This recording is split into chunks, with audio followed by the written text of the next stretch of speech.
I want you to take a look at this really quickly. Yeah, see all of that? I've been live trading for the last 626 days and recording every single live trading day since July 24th of 2024. That's almost 2 years now. So I decided to take a trip down memory lane and watch a few of these recordings to distill some of the things that I wish I had knew at day one on July 24th. And in this video, I'm gonna go over it with you so it can hopefully help you out as well and why I think it's helpful. But first, let's get into introductions because I don't think you know me at all. My name is Omar, the channel name is Shangab. I've been trading live futures for about 2 years now, and I've been trading overall about 4. I came from Forex. But I have yet to make a single dollar in payouts from all of these prop firms that are all around the industry yet, and that's kind of a shame. So this year, I'm trying to make a difference by making $73,000 in payouts. But $73,000 is a very specific number. I know. And the reason why I chose $73,000 is because it would be almost 24% more than what I make at my current 9-to-5 job right now. And I find that meaningful. I love my job, but that's a goal worth pursuing. However, there is a catch. I'm trying to do all of this without crossing over $10,000 in prop firm expenses first. So this makes it a little bit of a challenge. Every single week, I upload a video documenting the authentic truth about what's going on in my progress towards this goal, and I distill all the lessons that I have gained, learned, or experienced on this channel right here. So subscribe to see if I could actually make an annual income from trading prop firms this year. But I'm not gonna waste any more of your time. Let's go ahead and jump into the first tip. I have all 5 of the tips right here in the Notion guide, but I know you're gonna wanna probably just read it and just kind of scroll off the video. So I'm gonna go over the tips one by one, but I promise you they're gonna be worth your time. Let's get into the first one. And the first one is just, I wish I dished all like YouTube trading strategies and just like learned to create my own from the beginning. So like, let's look at like some film here. Which one should we look at? Let's look at this one here in July. So I don't know if this is like an actual video. Oh my God, it's gonna pop up in Windows, aren't you? Sometimes I wish I just got a Windows computer. At this time right here, right? I was pretty much trading ICT concepts. I was trading like inversions and whatnot. And I was still on TradingView, which is something we'll get into in a little while. And I was going over some of the things here. But one of the biggest things is that I just kind of wish from the beginning, from the get-go, I would have just kind of ditched all of that and just kind of try and experiment with my own strategy. And the reason why is because, like, one, I think the moment you decide to like build your own strategy, you start to get into an experimentational mode. I don't know if I said that word properly. But here's the mindset shift, right? When you take a strategy from YouTube, I think you automatically, subconsciously assume it to be profitable, right? You see someone else put in the time and effort to build the strategy. So you are like automatically putting expectations on it that it's going to be the, it should be on level 5 or 6, right? But the moment you trade it, it's like on level 1. And that's normal because that strategy was built from that person's intuition and that person's experience. So you're going to be dog shit with it unless you have the same intuition and experience, which most likely you don't. I realized that like the moment like, okay, cool, I have to kind of build my own strategy. It kind of like knocked down all those expectations for me. It made me realize that like, holy shit, I have to build something from level 1. And this was kind of a fun journey because I got to just kind of put things together, see what I like, see what I don't like. And like it allowed me to just kind of like build it like Legos, block on block. I would take a part of someone else's strategy and add it to my own and see how it could help me. I would figure out like what style I like most. I even went from like trading mean reversion to like breakout because like I found out that, hey, maybe breakouts is a little bit more fruitful. Maybe trying to time the pullback every single time perfectly isn't the most fun thing for me to do. So that was like the first thing I wish I would do. If I would give you a tip, man, like if you're right now, you don't have a profitable strategy and you're trying to figure shit out, I hate to tell you, bro, but there's no easy way of kind of going about this. You do have to kind of put in the time and just kind of build your own. And the best way to do it is just show up to the markets every single day live. Observe what's going on, try and find patterns and spot observations to kind of help you out. So that's the first tip. The second tip is I wish I got off Tradeovate a lot sooner. It took me approximately, I think, let's look at the film. It took me, no, because even then I was still on Tradeovate. It took me about 6 months to get off TradingView. Why do I wish I got off TradingView earlier? Now, the reason why is because I feel like TradingView doesn't really give you real-time updates.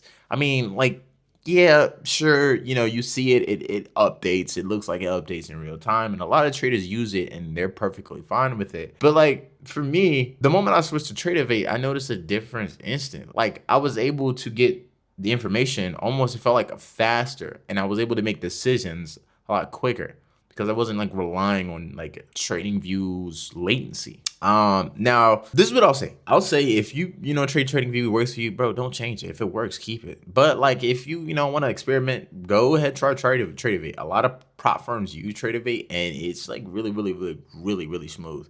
Besides the besides it always going out. That's the Tradeovate issue. All right, have mercy on them. However, I just noticed, like, you'll notice a difference immediately as far as how fast the data comes in and how the bars move essentially. And like me being able to read the bars is a key strategy or a key like principle in my strategy now, in my trading style in general. Like I wouldn't be able to trade the same on TradingView because it would move completely different than Quantout. So at least a little bit of faster at least a little bit faster executions for me. And that's one of the reasons why I wish I got off TradingView a lot quicker. The next thing is that I wish I recorded my trades a lot sooner. Now, you notice I've been recording for the last 2 years, but the moment like you go record, you can always go back to a certain day and rewatch how you performed. And you can then make observations on your performance. You can see what need work, what could use some improvement, and then like you can identify what problems is probably costing you and you can solve them. I feel a little bit of hypocritical here though, because even though I do record my trades, it's very rarely that I go back and kind of review them. And that's something that I probably should start doing a lot more. And I have no excuse for that. But like if you're like really looking to develop and are more serious of a trader than I am, you might want to give it a shot. It might help you out a lot more. And also, it's kind of like double XP when you're looking to build your own strategy, because as you go through the trading day, you get experience level 1. You're viewing the charts as they come. And then you can kind of go back and review it, and you can slow it down and you can speed it up, and you can kind of see like, okay, cool, this is a little moment right here where I should probably pay attention to a little bit more, right? So like that's the fourth tip. And I think I've said this in the last video, but just go grab yourself a T7, right? A T7 is very, I would say, cost effective.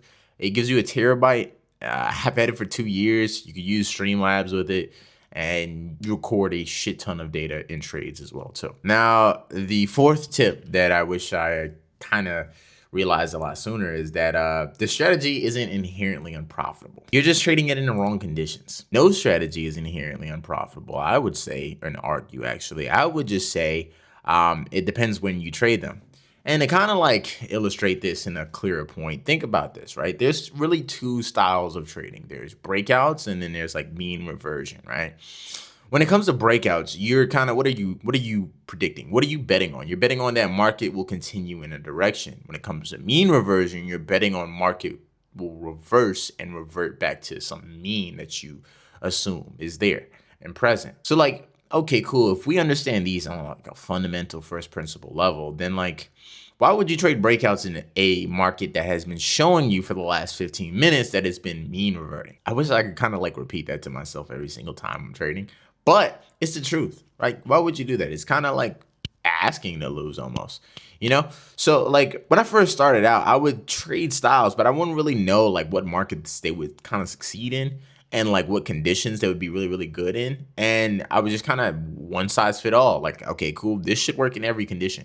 And it doesn't really work like that. And I would get very disappointed and would strategy hop and waste so much time. If I could have just realized that like the strategy isn't inherently unprofitable, it's just you're trading it in the wrong conditions. Figure out what conditions it works best in. Like if, just boil it down. If it's a mean reversion strategy, then you should probably look for it in conditions that showing you that it's going to be a mean reversion day.